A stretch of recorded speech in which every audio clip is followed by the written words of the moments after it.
wasaaraha xukuumadda federaalka Soomaaliya Xasan Cali Khayre ayaa maanta booqashadan ugu tagay ciidamo ka tirsan kuwa xoogga dalka Soomaaliya kuwaasi oo la sheegay inay qayb ka qaateen xoreynta degmada Xudur ee caasimadda gobolka Bakool. Ciidamo ka tirsan maamulka Koonfur Galbeed iyo kuwa tababar ka soo baxay waxaana la sheegay ciidamadaasi in loo qarameynayo sidii ay qayb uga noqon lahaayeen ciidamada xoogga dalka ee qorshahooda uu yahay xoreynta deegaanada ay ku sugan yihiin dagaalamayaasha Al-Shabaab ee gobolka Bakool. Xasan Cali Khayre ayaa waxaa socdaalkiisan ku wehelinayay wasiirka difaaca dalka madaxweynaha dowlad goboleedka Koonfur Galbeed waxaana ciidanka ay kula hadleen garoonka kubadda cagta Dr. Waaberi ee gudaha degmada Xudur ee caasimadda gobolka Bakool. waxaana mas'uuliyiintan ay sheegeen in dhammaan ciidamada xilligan ay la kulmeen la qarameynayo isla markaana xaquuqdooda ay dowladda bixinayso. Ra'iisul Wasaaraha Xukuumadda Federaalka Soomaaliya iyo mas'uuliyiinta dowlad goboleedka Koonfur Galbeed ayaa ciidamadan waxa ay u sheegeen in ay yihiin kuwa looga fadhiyo xilligan inay ka qayb qaataan nabad ku soo dabaalidda dalka.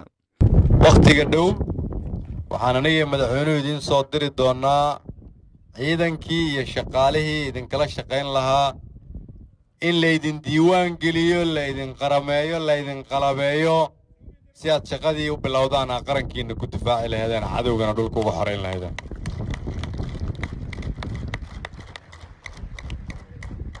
wiilasha iyo gabdhaha reer Xudur oo geesiyaasha iyo kuwa reer Bakool oo halkan joogo iyaguna diyaar ku ah inay dhulkooda xoreeyaan iyo kuwa Soomaaliya oo dhan ka yimid. waxaan u mahad celinayaa maamulka gobolka iyo degmada iyo madaxweynaha dowlad goboleedka Koonfur Galbeed oo iyagoo baahi badan qaba isku abaabulay intaasoo ciidan ah oo diyaar u ah inay howl galaan.